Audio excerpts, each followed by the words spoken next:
Bien, hoy la idea es dar una mirada a cuáles son los rasgos o qué rasgos identifican claramente los aspectos culturales del nacionalsocialismo. Y para eso yo utilicé, por ejemplo, el libro de Hannah Arendt, Los orígenes del totalitarismo, a Richard Evans, Europa en crisis, 1919-1939, a Furet, El pasado de una ilusión, a Elena Hernández Andioca, los fascismos europeos, y para hablar específicamente, también utilicé a Amus en la cultura nazi y también Amus en la cultura europea del siglo XX, y específicamente me centré en el capítulo 9 que habla sobre el fascismo. Y otro de los libros fue el de Wolf, El fascismo europeo. Ahora, si nosotros comenzamos, podríamos decir, bueno, según Evans, en la obra Europa en crisis, y específicamente en el capítulo 6, Ascenso y triunfo del nazismo en Alemania, podríamos decir que se han atribuido a diversas causas el ascenso y el triunfo del nazismo alemán. Y bueno, vemos que algunos han subrayado que el ascenso del nazismo se debe al poder del líder carismático, es decir, al carisma y al poder de convencer de Adolfo Hitler. Otros han insistido en que este ascenso es producto de la debilidad política de la República de Weimar, república que se desarrolla entre 1919 hasta 1933. También se ha sostenido que, bueno, que la Gran Depresión Económica de 1929, junto a la crisis del capitalismo, que impulsó, ¿no?, a la gran empresa, es decir, a este modelo, a buscar una solución dictatorial para resolver de alguna manera el problema del desempleo masivo y el hundimiento de la industria por la cual atravesaba Alemania. Ahora, Richard Evans, bueno, dice que el movimiento nazi comienza a tener su andadura o comienza a funcionar en Múnich el 9 de enero de 1919 con la fundación del Partido Obrero Alemán por Drexler, y este partido era uno de los varios movimientos de extrema derecha presentes en la agitada escena política de la posguerra. Ahora, en febrero de 1929, el partido cambia su nombre a Partido Obrero Nacional Socialista Alemán, que pretendía ganarse a las masas trabajadoras para el nacionalismo extremo mediante la combinación de principios como el anticapitalismo, el pangermanismo y el antisemitismo, conceptos que venían sugeridos, ¿no? O que venían, sí, sugeridos por aquellos términos nacionalismo o nacional o socialista.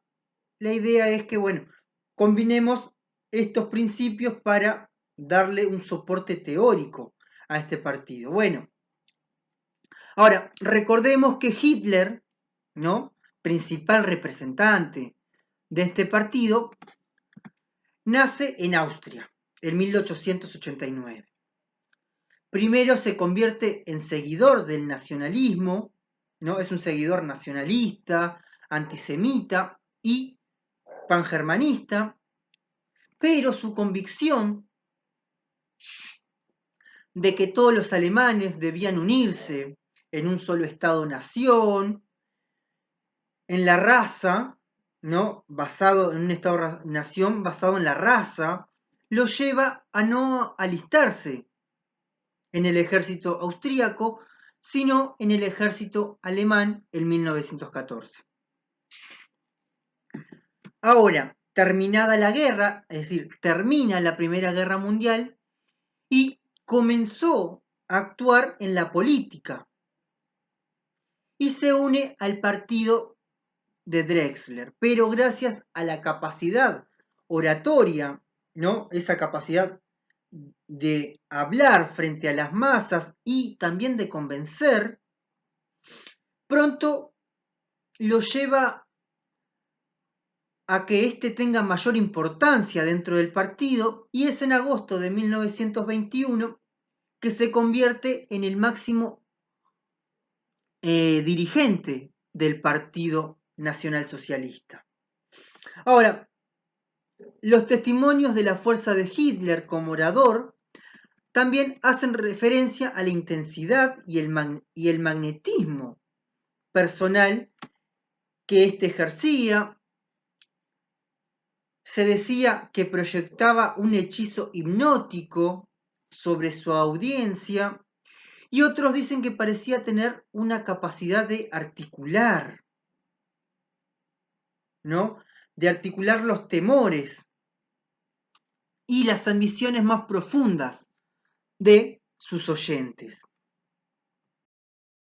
Ahora, la voluntad de Hitler fue la que empujó al partido hacia la acción violenta durante la crisis política de 1923 y en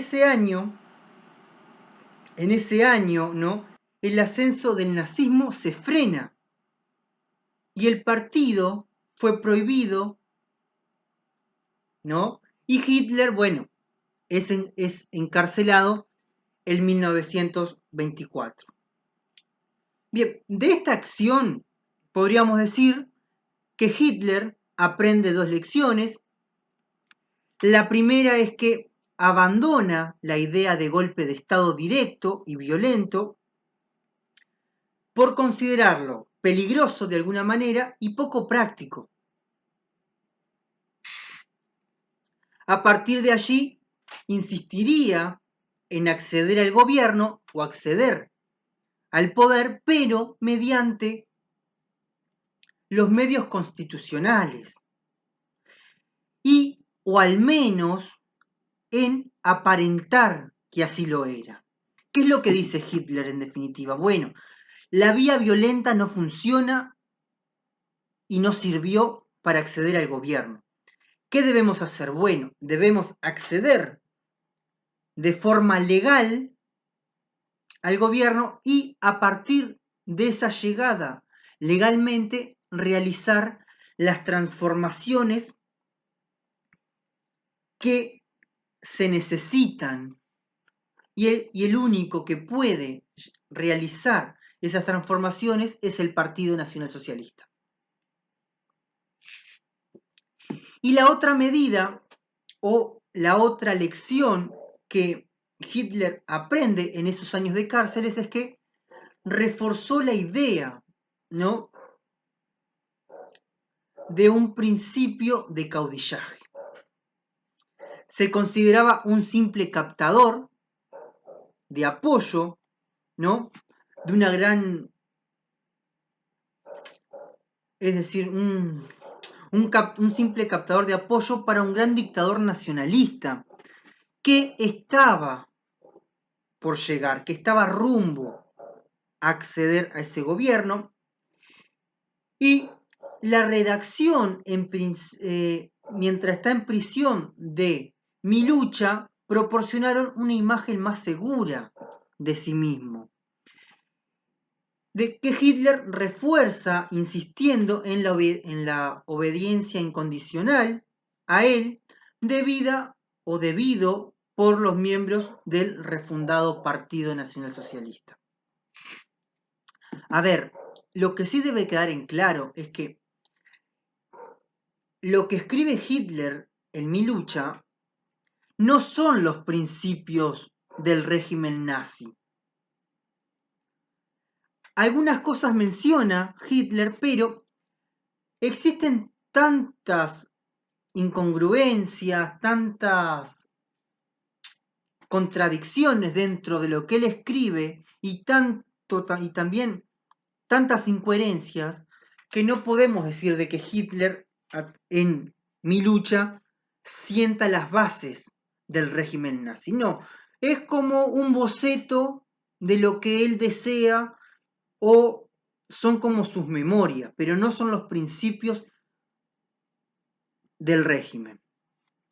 Ahora, de 1926 a 1928, el partido se dedicó preferentemente a unir los diversos grupos dispersos de nacionalistas de extrema derecha bajo la jefatura de Hitler.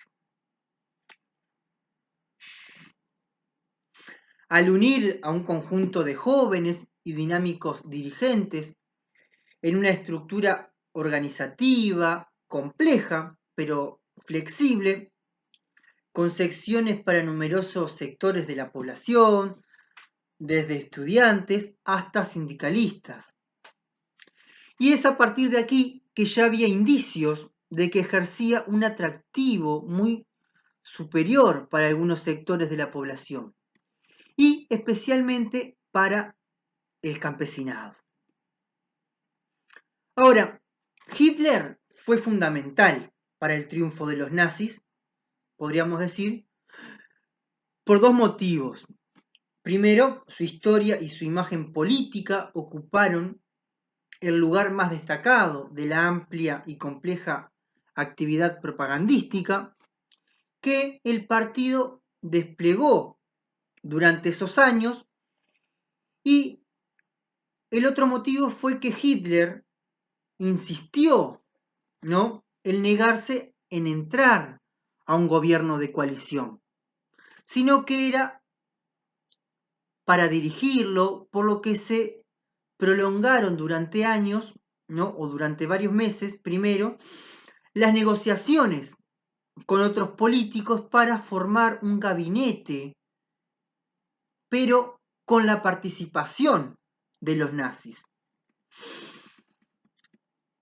El 30 de enero de 1933, Hitler llega al poder y esa llegada al poder es mediante el nombramiento de canciller por medios constitucionales. Hitler utiliza su cargo, ¿sí?, para desplazar a sus oponentes, que esa es la primera medida que hace el nazismo, ¿sí? Consigue poderes dictatoriales mediante el decreto presidencial de emergencia, porque los objetivos de Hitler eran claros: una consecución del poder dictatorial, seguida de un rearme, ¿no?, la guerra y la aniquilación de los judíos. Y claramente, como todos sabemos, alcanzó sus objetivos uniendo el carisma retórico a la astucia política. Él combina la astucia política y su carisma para lograr cumplir estos objetivos. Y en los años siguientes continuó utilizando estas cualidades al servicio de las instituciones a lo largo del plazo. Ahora, ¿qué es lo que se dice? Bueno, si Hitler no hubiese existido, ¿no?, nada de esto había ocurrido. No sabemos. Quizás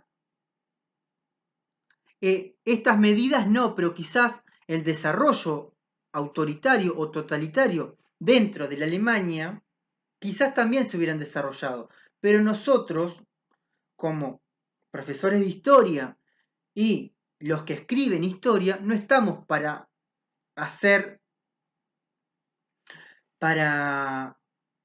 decir, bueno, si para describir lo que no pasó, sino que nos centramos en trabajar describir, analizar los acontecimientos históricos y no centrarnos en qué hubiese pasado si no hubiese existido esto o aquello. ¿Sí? No estamos para especular, básicamente. Ahora, pero hay motivos, ¿no?, para afirmar que el movimiento nazi fue algo más que una mera prolongación de la voluntad de Hitler. Y que su triunfo fue algo más que un simple fruto del genio o de lo que pasaba por la cabeza de Adolf Hitler. El carisma no puede ejercerse sin una audiencia dispuesta, ¿no?, a dejarse atraer por esos discursos, y Hitler no hubiera triunfado si su mensaje no hubiera respondido a las ideas y a las aspiraciones de una gran parte de la población y especialmente del electorado alemán. Ahora, los votos no se consiguen solo por la propaganda. Y eso debe quedar en claro. No. Los votos se consiguen por estar entrelazados entre la propaganda, el discurso, la atracción del candidato y cómo éste llega a esas masas. Bueno, pero volviendo al tema, bueno, pensemos también que la imposición del Tratado de Versalles en 1919, que ese tratado que se impuso a Alemania, ¿no?, por el cual debió pagar fuertes reparaciones económicas a los países que salieron perjudicados de la Primera Guerra Mundial. La severidad del tratado era calificado por la propaganda de los nazis como traidores, los traidores de noviembre. Y se llevaba adelante, ¿no?, la infame leyenda de la puñalada por la espalda. Ahora, casi nadie aceptaba la cláusula de culpabilidad de la guerra, ¿no? Y el tratado avivó ese resentimiento nacionalista de Alemania. Y claramente la propaganda nazi pudo aprovechar el descontento general con el Tratado de Versalles para convencer a muchos de que el carácter democrático y los orígenes revolucionarios de la República estaban vinculados a la humillación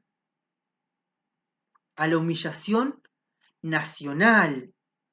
El ideal nacionalista nazi estaba por el piso por lo establecido en Versalles en 1919 y que los únicos culpables de esa humillación no eran solo los que establecieron el tratado, sino aquellos alemanes que habían firmado y asentaban de que Alemania era culpable de la guerra. Ahora, lo que cambió la situación, ¿sí?, lo que hizo que el partido nazi dejara de ser un grupo extremista situada a la periferia de la política para convertirse en el mayor partido político del país, obviamente no solamente fue los aspectos políticos y lo establecido en el Tratado de Versalles, sino que la Gran Depresión de 1929 contribuyó a que el Partido Nacional Socialista tenga ese ascenso y esa aceptación en la población.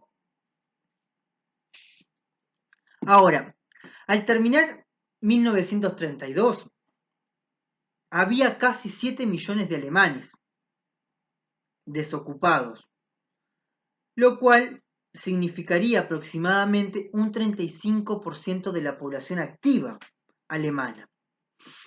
La crisis, ¿no?, intensificó el curso en 1932 y concluyó, ¿no?, mejor dicho, constituyó la base del triunfo de los nazis por dos motivos. Impulsó a la búsqueda de una solución autoritaria para la crisis política, ¿sí?, desmantelamiento del estado del bienestar, frenando o suprimiendo los sindicatos,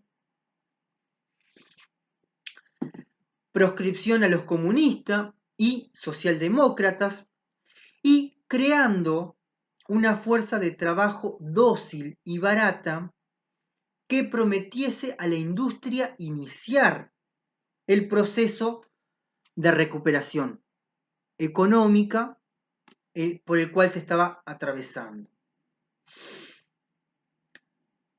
La República de Weimar se socavó mediante el apoyo económico y político a diversas formas de radicalismos de derecha, como las del Partido Popular, los nacionalistas y los nazis, y su influencia benefició a sectores del mundo de los negocios, como la pequeña empresa, la cual apoyaba a partidos antidemócratas, como eran los nazis. Y el otro motivo fue sin duda la depresión de 1929 hasta 1933, la que sirve, ¿no?, de base al desplazamiento masivo de las preferencias de los votantes hacia el nazismo en esos años. Ahora, según Mus, o Mose, como quieran decirle, para mí es Mus, en la cultura nazi dice que nace, es en esta época, en este periodo, que nace el Estado totalitario.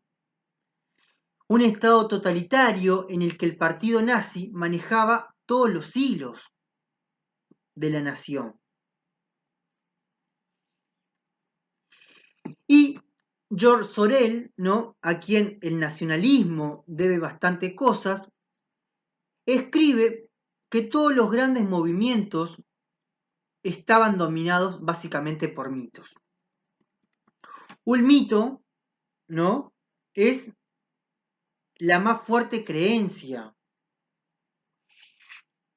que comparte un grupo y sus componentes se ven a sí mismos como un ejército de la verdad que lucha contra los defensores del error y del pecado. Ahí tenemos el surgimiento de este mito, ¿no? El mito de los movimientos que surgen durante este periodo. Ahora, si nosotros seguimos lo que plantea Duyar, ¿no?, este dice que desde hace muchos años se emplea el término totalitarismo. Y especialmente por Carl Friedrich en Estados Unidos, ¿sí?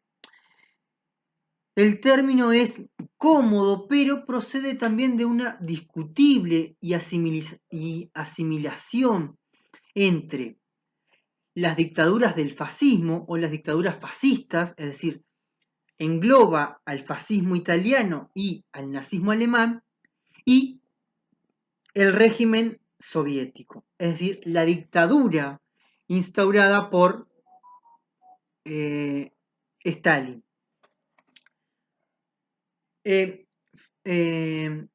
Friedrich no niega las diferencias que separan a estos dos regímenes por encima. Bueno, dice que se encuentran más próximos entre sí que de cualquier otro régimen y que trata de y que estos regímenes, es decir, tanto las dictaduras fascistas como el régimen soviético, son fenómenos exclusivos del siglo XX. y que se trata de una época de tecnología moderna y de la democracia de masas, básicamente. Ahora, según Friedrich, ¿no?, y su escuela, el totalitarismo es profundamente diferente de las tiranías, de las dictaduras, de los despotismos anteriores, y es por eso que distingue de alguna manera 6 criterios de totalitarismo. Bueno, y él dice, bueno, una ideología oficial, es decir, un cuerpo oficial de doctrina que cubre todos los aspectos de la vida humana.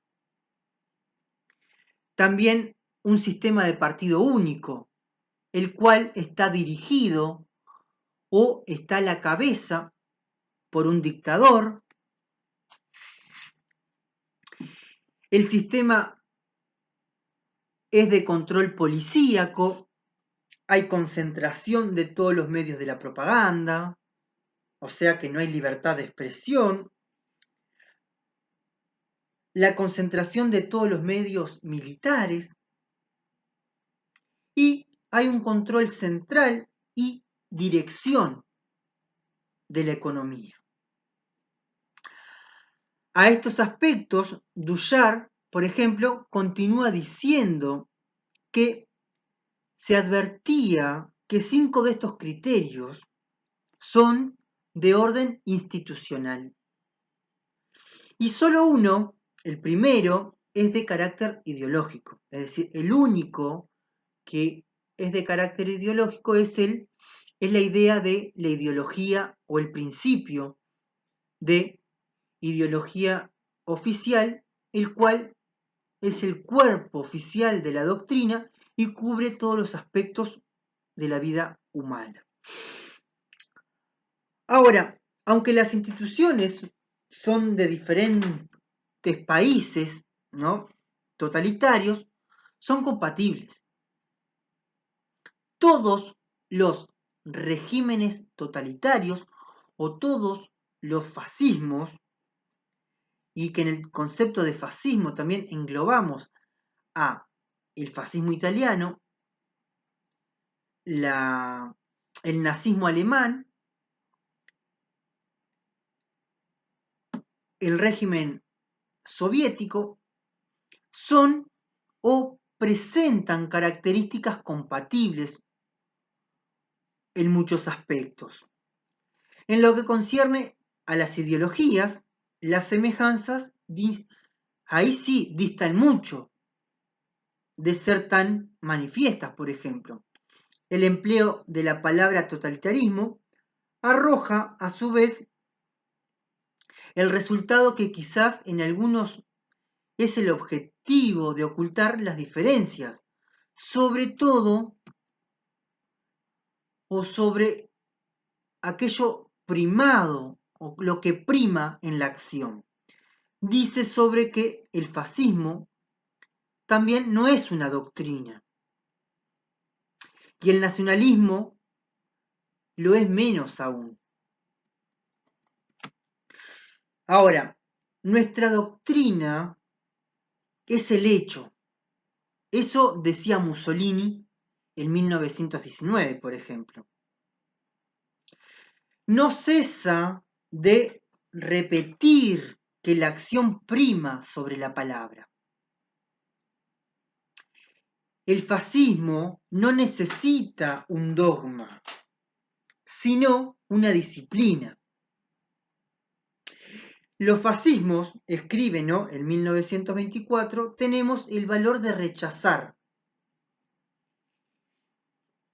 todas las políticas tradicionales.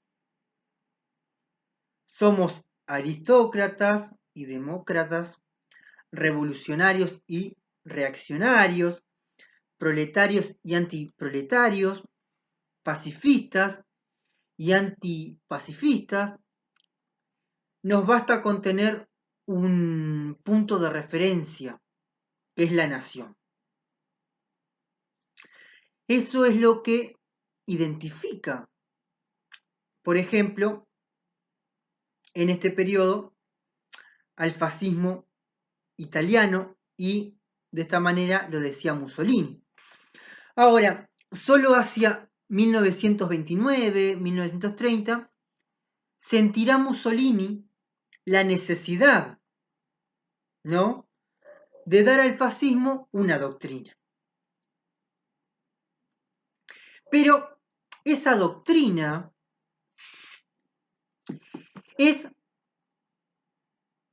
poco imprecisa y oportunista en el caso italiano. Sin embargo, o en cambio, en Hitler, ¿no?, se reduce esa idea de doctrina a un principio, que son esencialmente los principios para la acción. Pero ahora, ni el fascismo es tan solo la doctrina de Mussolini, ni el nacionalsocialismo se reduce a la idea o a las ideas políticas de Hitler. Ahora, Elena Hernández Sandioca, en su obra Los fascismos europeos, ¿no?, realiza una explicación de totalitarismo, autoritarismo y fascismo, para poder entender de alguna manera en qué se diferencian estos modelos. Bueno, define como totalitarismo, primero que nada, a los regímenes como la dictadura nazi o la dominación estalinista, y caracteriza a esos totalitarismos como control absoluto del individuo por parte del Estado, una instrumentalización de los conocimientos científicos y tecnológicos para llevar el control de los individuos hasta un extremo, un sistema terrorista del control policíaco que lo recubre y a su vez lo acompaña y que cumple con su tarea interviniendo en el tejido social, ejerciendo la vigilancia y también la represión de los enemigos del régimen. Ahora, también dice que las primeras formulaciones del concepto de totalitarismo se remiten a los años 1920 y nacieron en una Italia inmensa en la batalla política que se desarrolla en torno a la cuestión central del fascismo. Ahora, Elena Hernández Sandioca cita a Arendt cuando dice que el totalitarismo es considerado como un perfecto o un perfeccionado y moderno aparato de encuadramiento político de las masas y se reserva para las sociedades más tradicionales, menos avanzadas en este proceso generalizado de la socialización política de las masas, el término de autoritarismo. Ahora, ¿qué es lo que dice Hernández Sandioca? Bueno, que el fascismo como movimiento antidemocrático de derecha tiene como meta un Estado nacional autoritario. Y este Estado nacional autoritario tiene que ser de un solo partido, es decir, de un partido único. Y que de ser visto como contragolpe frente a los ordenamientos estatales y sociales y comunistas y socialistas. O sea, si nosotros consideramos que la década del 20 y con el surgimiento de los fascismos se dan procesos revolucionarios y contrarrevolucionarios, podríamos decir, bueno, que la instauración de un Estado nacional autoritario debe verse o debe ser entendido como un contragolpe.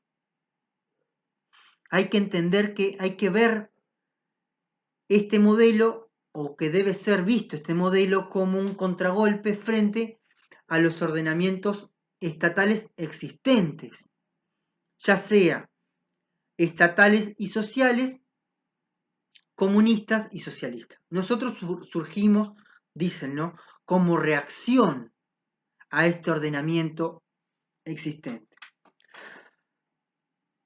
Ahora, y acá, bueno, claramente podríamos debatir entonces los fascismos, ¿no? Los regímenes fascistas, ¿son revolucionarios o son contrarrevolucionarios? ¿Por qué surgen? ¿Qué motiva a estos modelos a surgir durante este periodo?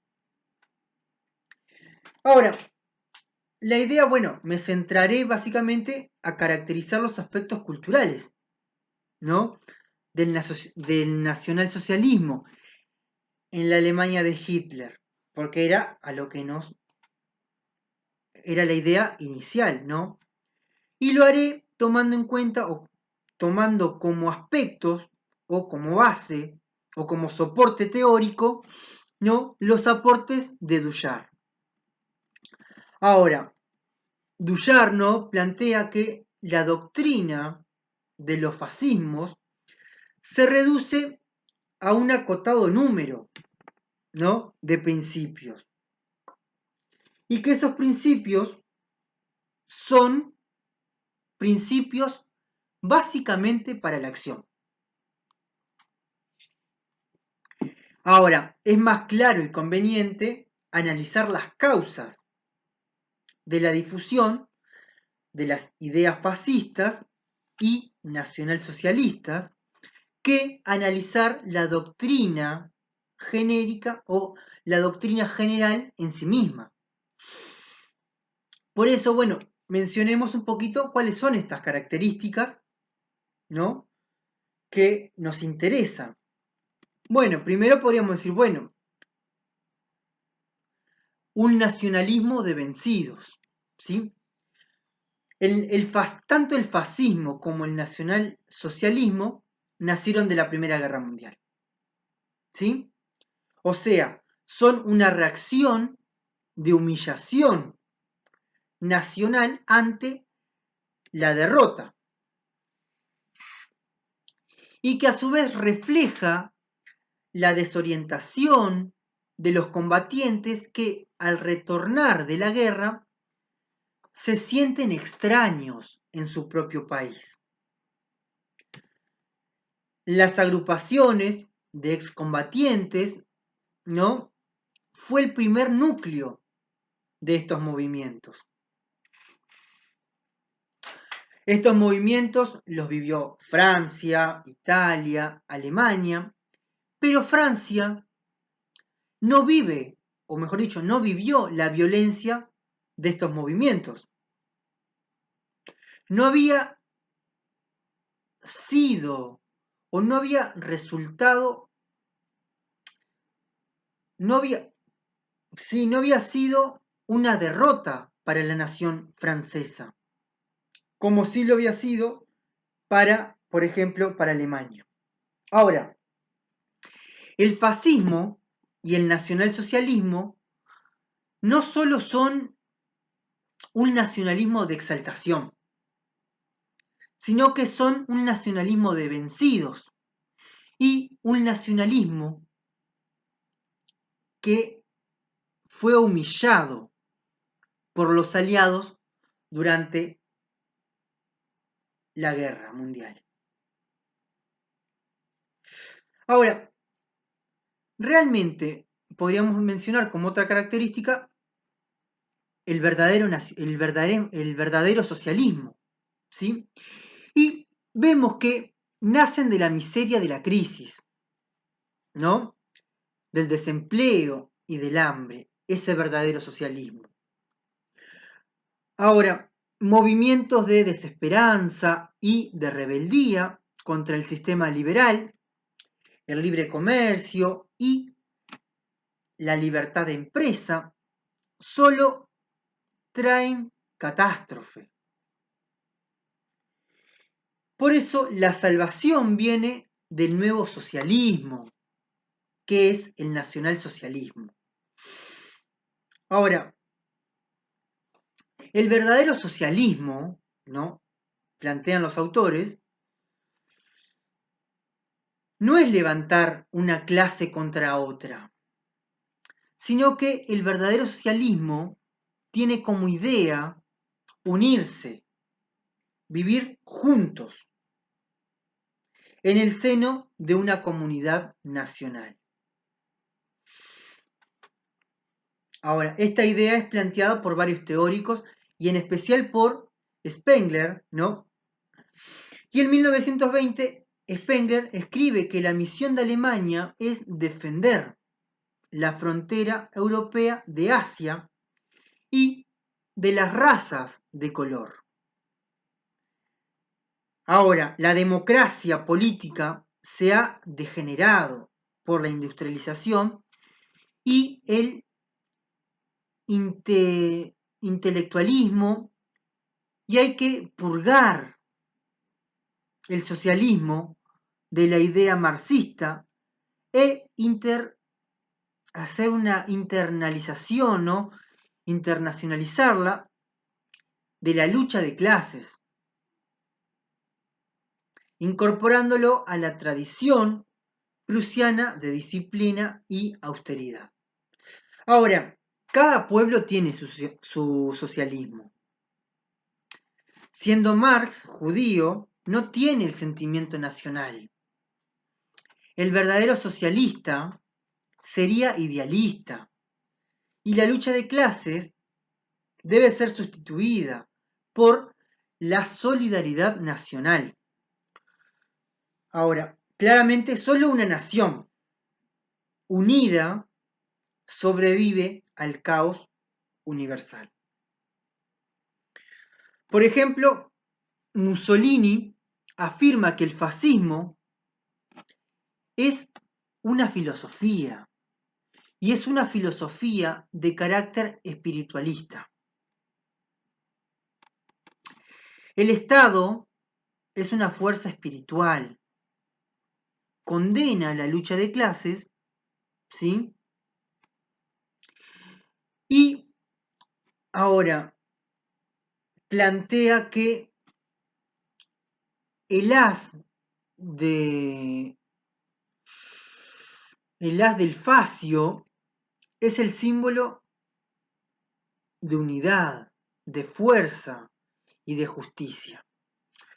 Claramente, estas declaraciones socialistas no son más que un elemento táctico, ya que en ninguna de las dos naciones se atacó al gran capital. No hay un ataque directo al capital por el fascismo ni el nacionalsocialismo. Eso debe quedar clarísimo. Recordemos que la oligarquía, ¿no?, o el sector industrial, para llamarlo también de otra manera, son los que apoyan estos regímenes. Por lo cual, el fascismo y el nacionalsocialismo pueden considerarse dictaduras conservadoras. Pueden considerarse y son claramente dictaduras conservadoras. Porque, bueno, los integrantes del movimiento provienen de las clases medias, de la industria, el comercio, son pequeños campesinos, artesanos, y si bien el biógrafo de Mussolini, Monelli, ¿no?, lo trata de presentar como un pequeño burgués, el apoyo al régimen provino de todas las clases sociales. Y si bien provino de todas las clases sociales, su esencia fuerte era la clase media. Mientras en Italia los adherentes provienen de todos los rincones, como estudiantes, propietarios, trabajadores rurales y urbanos, en el caso de Alemania, el partido crece de forma directamente proporcional a la desocupación. Ahora, el fascismo puede ser considerado como una amistad. Por eso podríamos hablar del fascismo como una poesía, ¿no? ¿Por qué? Bueno, porque es una poesía de disciplina y orden, evocando el estilo medieval, ¿no? Los integrantes del movimiento tienen incitación y juramento. Por eso hablamos del fascismo como una amistad. Ahora, es la defensa del hombre contra la gran urbe, es decir, contra la gran maquinaria, y es la revolución de las costumbres, la restauración del cuerpo, la salud, la dignidad,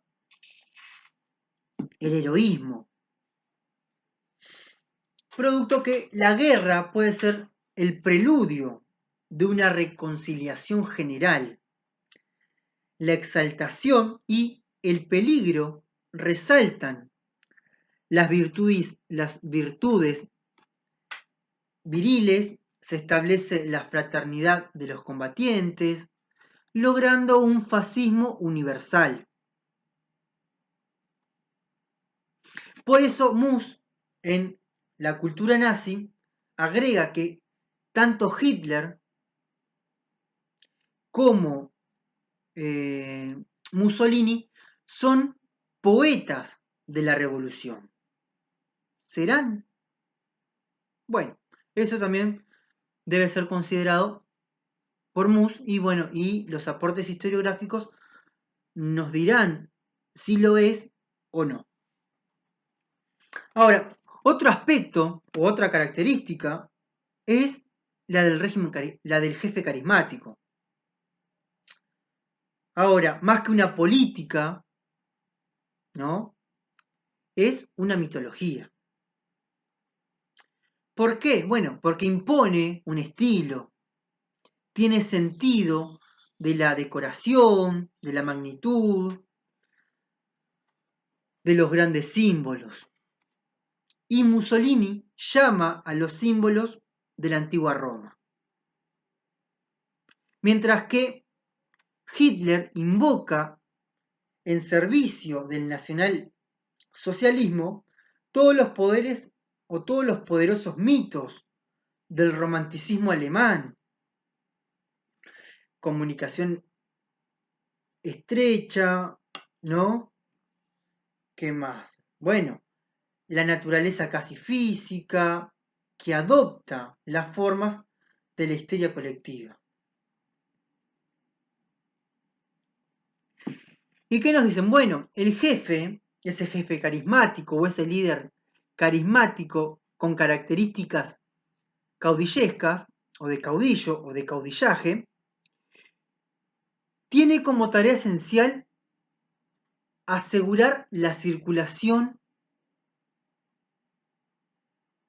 de la sangre racial. El pueblo es al jefe lo que consiente es a la conciencia. Ahora, se crea una especie de hipnosis.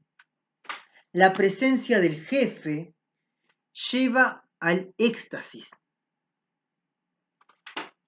Por eso la persona del Führer debe retirarse cada vez más en secreto el misterio. Hay que generar un misticismo de la figura del Führer.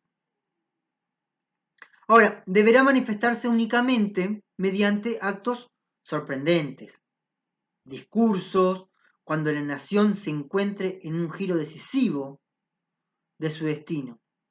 Y el Führer dijo, existo en vosotros y vosotros existís en mí. Qué poeta que era Hitler. Ahora, tanto el fascismo como el nacionalismo firman la primacía de lo irracional. Por eso se destaca u otra característica de estos regímenes, características o rasgos culturales, es la desigualdad. Ahora, en esa firma por la primacía de lo irracional, no es la inteligencia que corta los cabellos en cuanto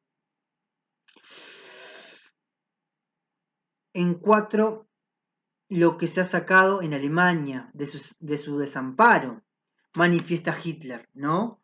A sus leales. La razón os hubiese desaconsejado venir a mí. Solo la fe os los mantendrá.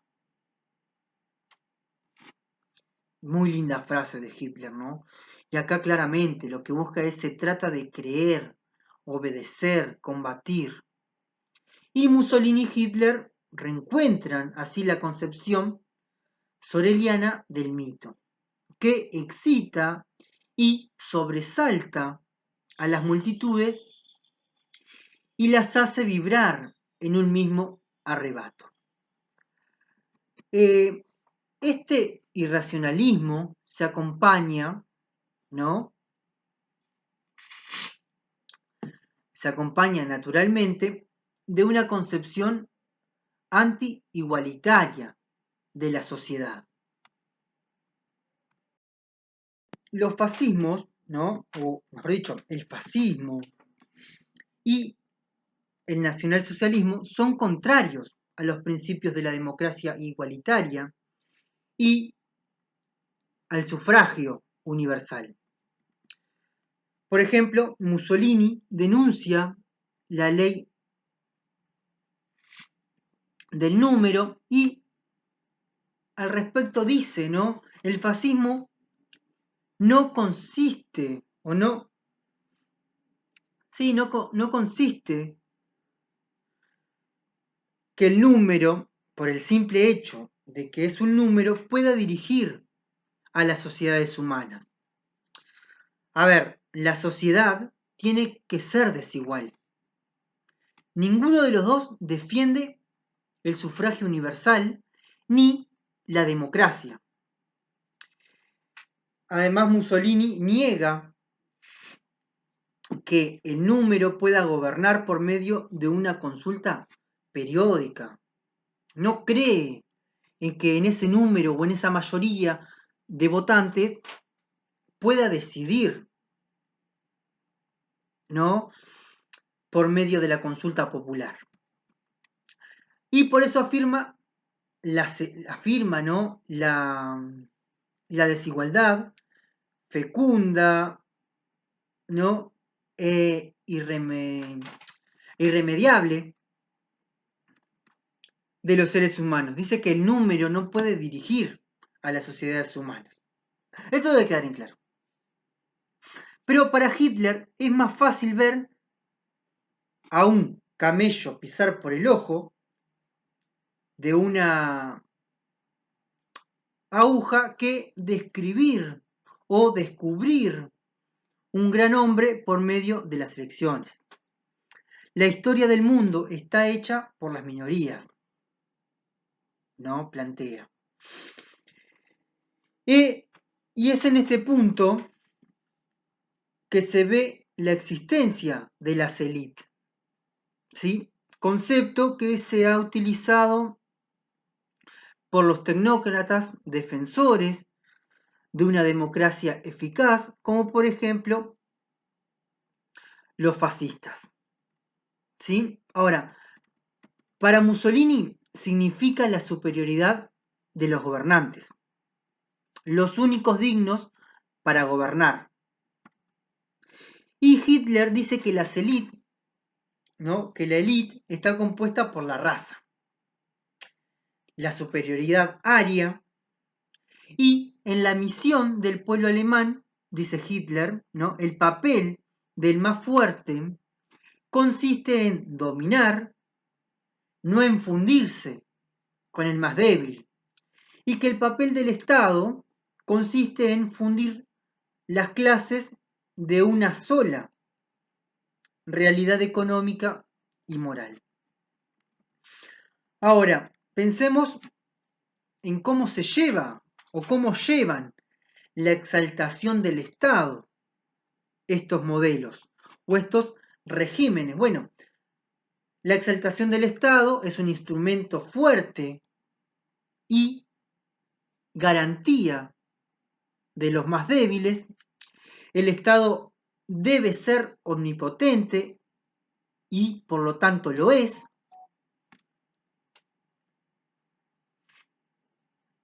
Ahora, decimos, bueno, el Estado es omnipotente, todo para el Estado, todo por el Estado.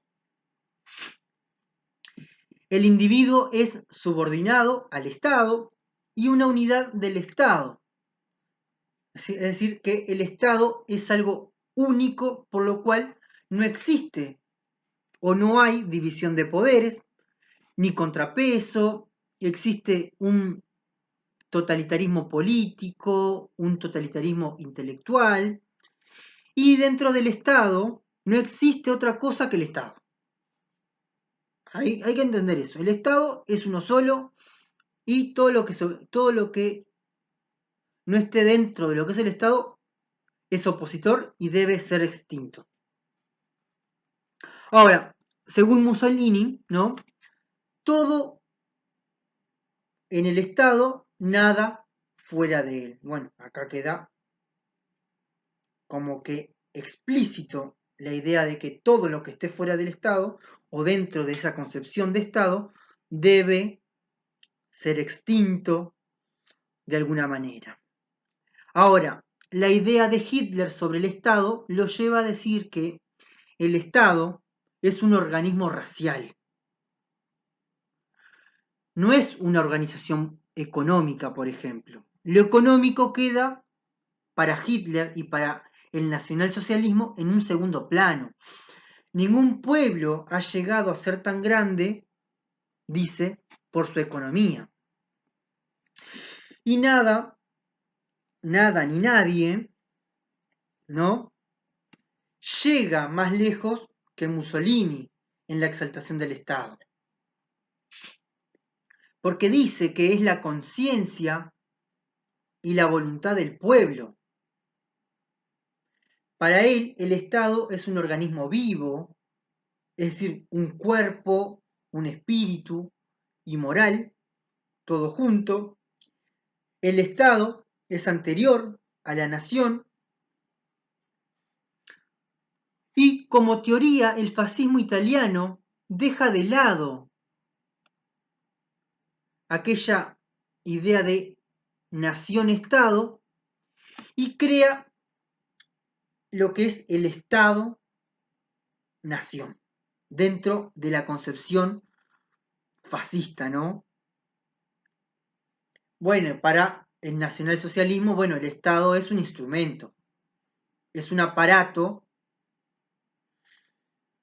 que la realidad fundamental, ¿no? De ese aparato es el pueblo o es el Volk,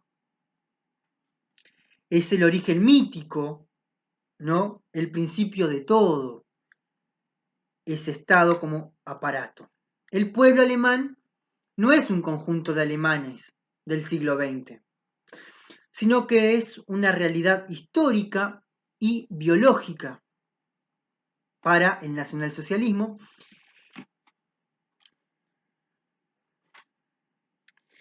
y se sostiene que el Estado es una emanación del Volk, es decir, del pueblo. Esta podría ser una de las diferencias esenciales con el fascismo italiano. Ahora, la diferencia también está en la fuerza de la tradición germánica, la influencia de los filósofos, los historiadores, donde el Estado alemán tenía una conciencia distinta, ¿sí? Porque Mussolini tuvo que forjar el Estado italiano, mientras que Hitler no tuvo que crearlo, sino que tuvo que utilizarlo, y al utilizar ese Estado, lo que debe hacer Hitler es darle una utilización mística para llevar adelante lo que él plantea y sus ideas o concretar sus objetivos. Ahora,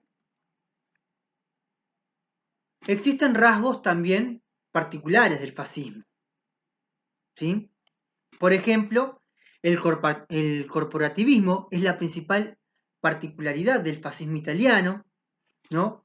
Las instituciones corporativas testimonian la domesticación de los intereses económicos, y la palabra corporación en la doctrina fascista debe tomarse en un sentido etimológico de constitución en cuerpos. Esta era la función esencial del Estado fascista italiano, la que asegura su unidad y vida, por lo cual las corporaciones italianas estaban al servicio del Estado. Podríamos decir que se ejerce la dictadura tanto sobre la economía como sobre el pensamiento. Ahora, si nosotros pensamos en un rasgo particular del nacionalsocialismo, bueno, lo que se nos viene siempre a la cabeza es el racismo, ¿no? Y el espacio vital de la doctrina nacionalsocialista. Bueno, si nosotros pensamos en los principios fundamentales de la política de Hitler, es la lucha, la raza, ¿no? Y la desigualdad, lo que mueve los ideales hitlerianos. Claro, teniendo en cuenta que el concepto de, de Kampf en alemán, ¿no? Que está sumamente simplificado al traducirse como lucha, ya que posee un sentido mucho más fuerte que lucha. Ahora, esos principios se oponen claramente al pacifismo, al internacionalismo y, sobre todo, a la democracia. Cuando nosotros pensamos en la idea del racismo o en el racismo, hay que tener en cuenta que había sido ampliamente trabajado este racismo durante el siglo XIX y el siglo XX por autores como Chamberlain, por ejemplo. Pero el racismo del nacionalsocialismo no tiene precedentes.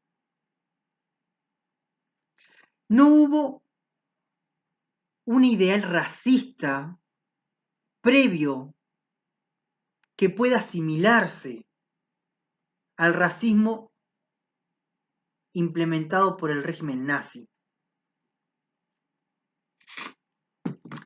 Ahora, nunca hasta este entonces se había expresado un antisemitismo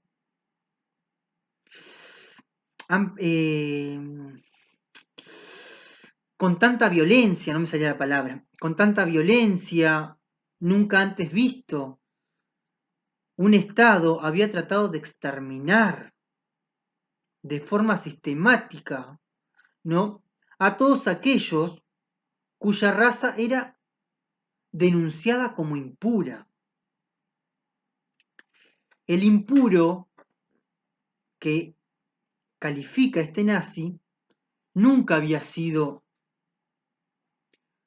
motivo de exterminio dentro de un Estado. Ahora, el espacio vital se encuentra fuertemente ligado, ¿no?, al pueblo. Esa idea de el pangermanismo hitleriano difiere del pangermanismo de los años anteriores a 1914, el cual era conocido como más liberal, económico, inspirado en la búsqueda de mercados, por ejemplo, mientras que el pangermanismo hitleriano no descansa en un análisis profundo de las realidades económicas. Es más de carácter político que económico, por lo cual la doctrina del espacio vital es política, militar, mística y antieconómica principalmente. Se trata de hacer entrar en el Reich a todos los que deben formar parte de él.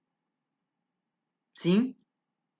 Incluso si son pobres, no importa. Lo importante es que los que deben formar este Reich no importan su condición política, social y económica, sino que lo que los identifica es que sean alemanes, alemanes puros. ¿Sí?